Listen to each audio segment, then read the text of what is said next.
À présent, nous allons continuer avec la détermination de la matrice de passage Q.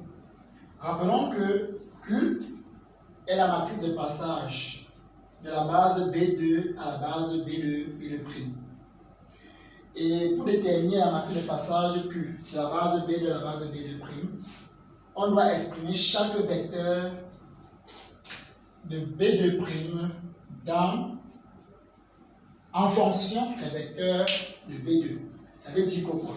Je vais venir dans ici, je vais prendre les vecteurs de B2' qui sont T1 et T2 et les exprimer en fonction de V1 et de V2. Mais bien avant de déterminer, je dois d'abord savoir que la matrice Q, qui est la matrice de passage que je souhaite déterminer, aura cette forme-ci. Pourquoi elle aura cette forme? Comment on peut savoir ça? Je sais que elle est située au niveau des espaces d'arrivée qui sont de dimension 2. L'espace vectoriel R carré. Par conséquent, dans la matrice de passage Q aura donc, sa forme générale sera donc, elle aura donc une forme d'une matrice carrée dans le 2. Nous avons dit que Q est la base, est donc la matrice de passage de B2 à B2'. Le B2 à B2', ce qui veut dire que les composants de B2 sont V1 et V2. B2' seront T1 et T2.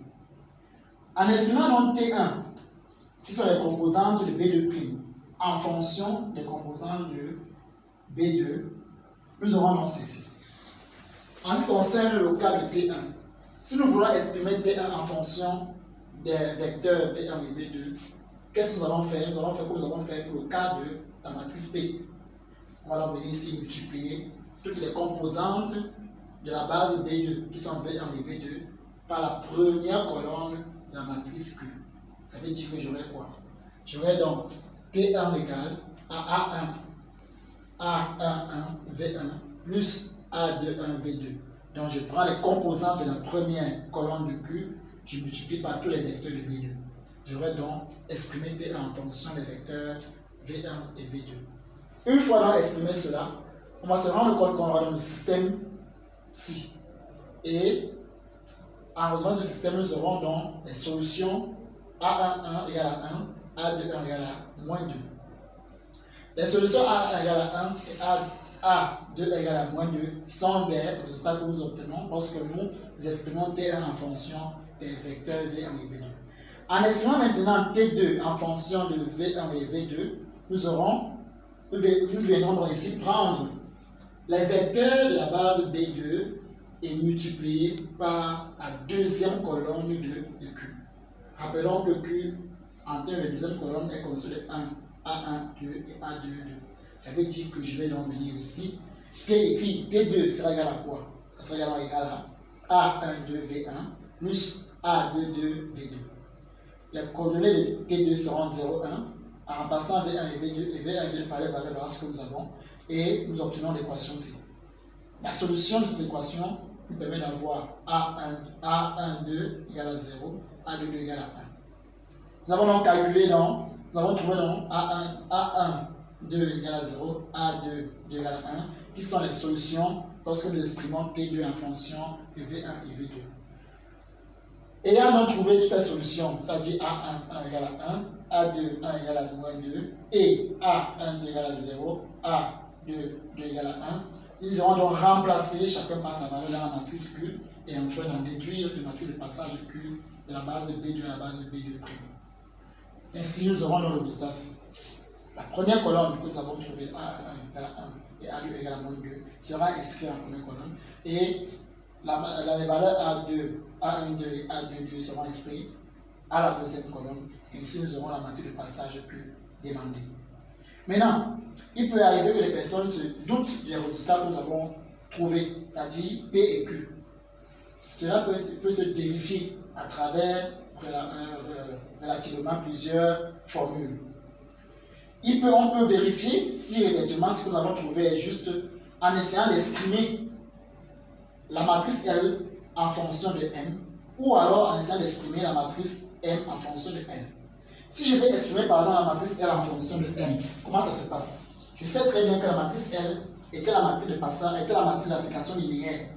Lorsqu'on avait B3', on crée de B3' pour aller dans B2'.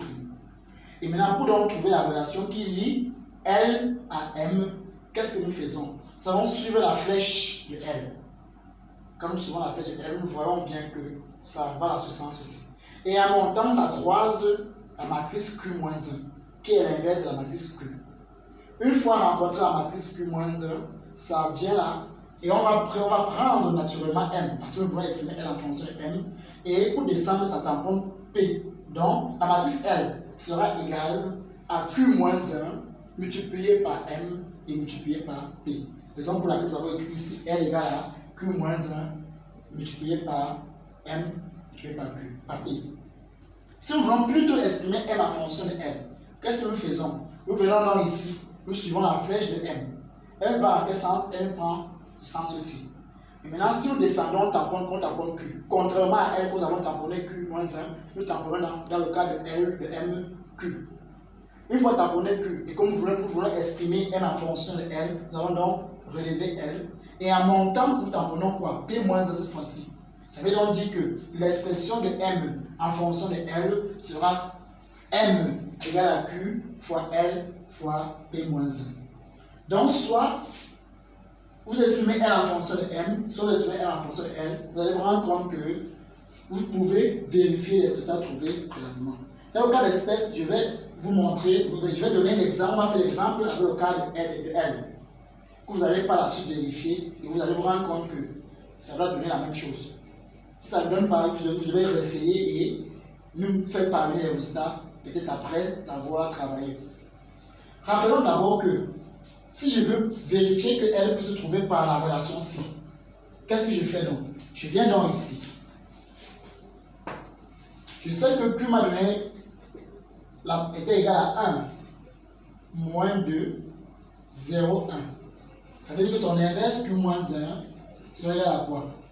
Je vais permuter les éléments de la diagonale principale, c'est-à-dire je vais 1, 1, et affecter le signe contraire à la diagonale secondaire. C'est-à-dire j'aurai donc 2 ici et 0 là.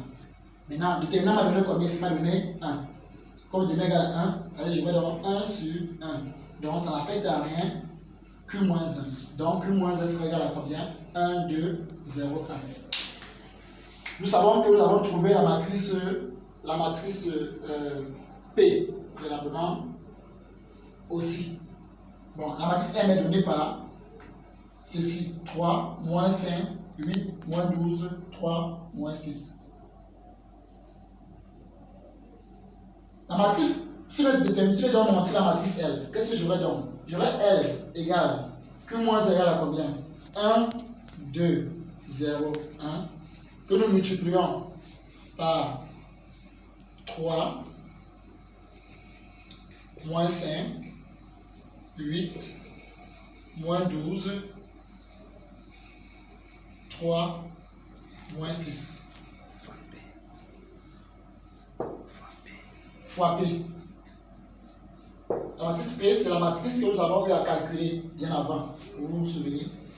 Et vous allez vous rendre compte que, en faisant ce produit-ci, vous obtenez toujours la matrice L, que voici 1, 0, 3, 2, 1, 0.